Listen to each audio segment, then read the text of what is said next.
არჩევნების დანიშვნის რიცხვი შეთანხმებული უნდა იყოს 29 დეკემბრამდე. ქვეყნის მოქმედმა პრეზიდენტმა ამ სიტყვებით ხალხის ხმა გააჟღერა, როცა სალომე ზურაბიშვილმა მმართველი პარტიის თავმჯდომარე ბიძინა ივანიშვილი პრეზიდენტის სასახლეში სასაუბროდ მიიწვია. აცხადებს სპექტას ზესტაფონის საკრებულოს ერთიანი ნაციონალური მოძრაობის ფრაქციის წევრი. მიხეილ ფოცხვერაშვილის თქმით, თუ ხელისუფლება ხალხის ხმას არ მოისმენს, პროტესტი კიდევ უფრო გამწვავდება. გამომდინარე აქედან ხალხთან დალაპარაკების გარდა ხელისუფლებას სხვა გზა არ აქვს. შეგახსენებთ, ქვეყნის მთავარ გამზირზე პროტესტის 26 დღეა. ქვეყნის ევროპული მომავლის მცველები ხელახალ არჩევნებსა და აქციებისას უკანონო დაკავებული პატიმრების გათავისუფლებას ითხოვენ. პრეზიდენტმა ამ შემთხვევაში გააჟღერა აქციის მონაწილეების მოთხოვნა. ხელახალი ეს მარტო ხელახალი არჩევნები არ უნდა ჩატარდეს, თუკი იგივე ხელისუფლება ჩაატარებს ამ არჩევნებს, ჩაატარებს ისეთივე წესებით, როგორც წესად ჩაატარა, ისეთ კანონდარღვევით, როგორც ჩაატარა ოქტომბრის არჩევნები. ამიტომ მარტო რიგარეში არჩევნებზე არ არის საუბარი, ამ ხელისუფლებას არ უნდა მიეცეს თვითონ ამ არჩევნების ჩატარების საშუალება. ნეცა გამოიყენოს ისევე იმ მეთოდებს. მეორე, არ დარჩენილა უკვე ქვეყანაში არც ერთი რეგიონი, არ დარჩენილა არც ერთი პროფესიის მქონე ადამიანი, რომ ამ არჩევნების შედეგი არ გაეპროტესტებია. ამიტომ მოთხოვნა არის ხალხის ხმა ამ შემთხვევაში გააჟღერა პრეზიდენტმა ზურაბიშვილმა და დაველოს მოვლენებს რა იქნება. თუ კი უარი იქნება ხელისუფლების მიმართ, პროტესტი უფრო მოიმატებს და მოთხოვნები უსულელი დარჩება. ამ შემთხვევაში სხვა გზა ხელისუფლებას იმისა, რომ ხალხს აელაპარაკოს და მათ მოთხოვნებს დააკმაყოფილოს, მე მგონი არ აქვს. სხვა ალტერნატივა არ არსებობს.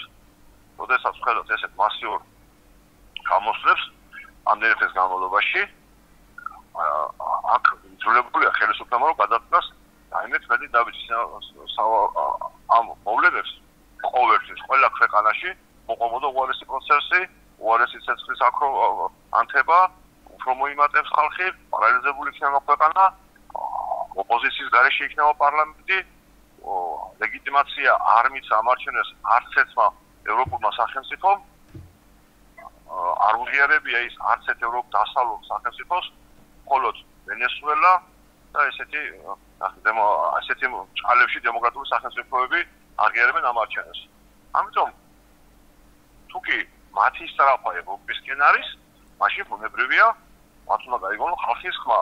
ევროპა ამ არჩევნებს არ აღიარებს სასახად, ევროპას არ უღიარებია მათი მიერ ჩატარებული საარჩევნო პროცედურა, აქედან გამომდინარე სხვა გამოსავალი ხელისუფლებას არ აქვს. ნახოთ რა იქნება. ზესტაფონში მთავარი საახალწლო ნაძვისხე 24 დეკემბერს საღამოს 7-ის ნახევარზე აინთება.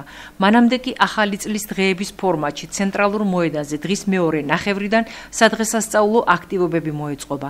იქნება არაერთი გასართობი მხატვრული შინაარსის ღონისძიება, მათ შორის ბავშვებისთვის. საინტერესო აქტივობა ელოდება ადგილობრივებს 31 დეკემბრის ღამესაც. 15 საათზე დაიწყება აქტივობები, არის ბევრი აქტივობა, საშობაო ბაზრობა, ადგილობრივი მეწარმეების გამოფენა, გაყიდვა, ბავშვებისთვის ბევრი სხვადასხვა აქტივობები, გასტროსივრცე და ასე შემდეგ. 5 საათზე დაიწყება კონცერტი, 7-ის ნახევარზე იქნება ნაძვისხის ანთება და 7 საათზე ფოიერვერკი.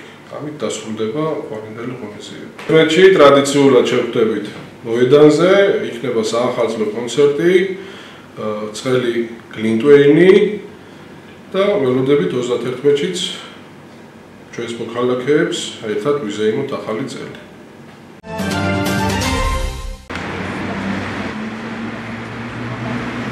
მე გავიმარჯვე Erasmus Plus-ის გაცვლით პროგრამაში და შესაბამისად თებერვლის თვეში მივემგზავრები ირლანდიაში. Erasmus-ი არის ხალხთაშორისი კიბე, რომელიც აახლოებს ერებს და აძლევს მათ საშუალებას, რომ გახდნენ ინტერკულტურულები, ასევე სხვადასხვა კულტურული გაცვლა მოხერხდეს, ჩვენმა თაობის წარმომადგენლებმა დავაგროვოთ ცოდნა, ვნახოთ ახალი ქვეყნები, გავხდეთ უფრო მეტად დამოუკიდებლები, ვისწავლოთ ევროკავშირის ღირებულებები და წარმოვაჩინოთ ჩვენი ქვეყანა. შევავსე სააპლიკაციო ფორმა, სადაც დავწერე სამოტივაციო წერილი, ასევე დავწერე ესე საკუთარ თავზე, ვისაუბრე ერასმუსის მნიშვნელობაზე, გაცვლითი პროგრამის მნიშვნელობაზე, რატომ სურდა მონაწილეობა, რა მნიშვნელობა აქვს ჩემთვის, ჩემი ქვეყნის წარმოჩენას, ასევე ვისაუბრე საქართველოს ევროკავშირის ურთიერთობებზე, ჩემს სამომავლო ხედვებზე, გეგმებზე და რადგანაც პროექტი შეეხებოდა ლიდერობას და არის ესეთი პროექტი მომავალი ლიდერები, მომიწია სხვადასხვა ლიდერული ფორმის განხილვა, ასევე საკუთარი პოტენციალის ამ მხრივ დაფიქსირება და შესაბამისად მოხდა ისე, რომ დამიკავშირდნენ ამარჩიეს 300-ზე მეტ აპლიკანტ შორის და 14 ბავშვი მივემგზავრებით. დაახლოებით 1 კვირაზე მეტი მივდივარ ირლანდიაში, ქალაქ კორკში, ასევე სხვა ქალაქებსაც დავათვალიერებთ და გარდა იმისა, რომ ახალ ქვეყანას ვნახავ, ჩემ ცოდნას კიდევ უფრო გავიღრმავებ, თვალსაჩინოს გავიფართოვებ, ვთვლი, რომ ეს არის საუკეთესო გზა, ჩემი პოტენციალი წარმოვაჩინო, ჩემი უნარები განვავითარო და რაც ყველაზე მთავარია, ჩემი ქვეყანა ღირსეულად წარვადგინო, ძალიან ბევრი ახალი მეგობარი შევიძინო და ირლანდიელებს ვისთან ერთადაც მექნება კომუნიკაცია, ვისთან ერთადაც მივიღებ ამ პროექტში მონაწილეობა, მინდა რომ ჩემი ქვეყანა გავაცნო და რაღაც პერიოდის შემდეგ ყველა მიცოდეს უკვე სად არის საქართველო, რამდენად კარგი ქვეყანა ვართ, რამდენად მივისწრაფით ევროპისკენ და ასე შემდეგ. მინდა ყველა ჩემ თანატოლს ვუსურვო, რომ იყვნენ მიზანსწრაფულები, რადგან ნებისმიერი სურვილი თუ ოცნება არის ხელშესახები. გამორიცხულია თუ კი ოდესმე რამეს მოინდომებენ და ამისთვის საკუთარი თავის განვითარების გრძელ გზას გაივლიან, საბოლოო ჯამში შედეგი ვერ მიაღწიონ. და მათ შორის არც ის არაა შეუძლებელი დღევანდელ სამყაროში, რომ ვესტუმროთ ახალ ქვეყნებს, შევიძინოთ მეგობრები და ვიყოთ მრავალფეროვანი ცხოვრებით სავსე. მინდა ვუსურვო შრომის მოყვარეობა, მინდა ვუსურვო პასუხისმგებლობის მაღალი გრძნობა და მინდა ვუსურვო სიხარული, რომელიც წარმატებას სდევს თან. ვაკურიანი 2025-ის მშვიდობის ცეცხლი უკვე საქართველოშია. ცეცხლი იმოგზაურებს მთელი საქართველოს მასშტაბით და ყველას ექნება საშუალება გაიზიაროს ის სიხარულე. მოუთმენლად ჩვენ ოლიმპიური თამაშების დაწყებას. მინდა წარმატებული ასპარეზობა უსურვო თითოეულ ატლეტს, განსაკუთრებულად ქართველებს. პირველ რიგში მინდა მივულოცო საქართველოშია მშვიდობის ცეცხლი, რომელიც ფესტივალამდე მოივლის მთელ საქართველოს და შესაძლებლობა გვექნება ყველგან ჩავიტანოთ საქართველოს ყველა კუთხეში მშვიდობის ცეცხლი. რა თქმა უნდა, შეჯიბრების მნიშვნელობა ძალზედ უმნიშვნელოვანესია ჩვენი ქვეყნისთვის. სამზადის რაც შეეხება, ყველაფერი გეგმაზომიერად მიმდინარეობს, როგორც ინფრასტრუქტურის მიმართულებით, ასევე საორგანიზაციო კუთხითაც, რაც შეეხება ეს გახდათ ფაქტიურად ერთ-ერთი დასკვნითი ღონისძიება ფესტივალამდე, ოფიციალური მშვიდობის ცეცხლის ჩამოტანა, რამაც ძალიან კარგად ჩაიარა, თქვენ იხილეთ კადრები რომიდანაც, ძალიან ისეთი საინტერესო ღონისძიება გამოვიდა რომშიც და ახლა უკვე საქართველოში მოვატარეთ მთელ საქართველოში მშვიდობის ცეცხლს. დღეს მშვიდობის ცეცხლი ჩამოვიდა საქართველოში, ძალიან მნიშვნელოვანი ღონისძიება არის ევროპული ახალგაზრდული ფესტივალი, სადაც ჩვენი წარმომადგენლები მიიღეს მონაწილეობას, 56 ქვეყანა იღებს მონაწილეობას, ძალიან მნიშვნელოვანია ჩვენი სპორტის განვითარებისთვის.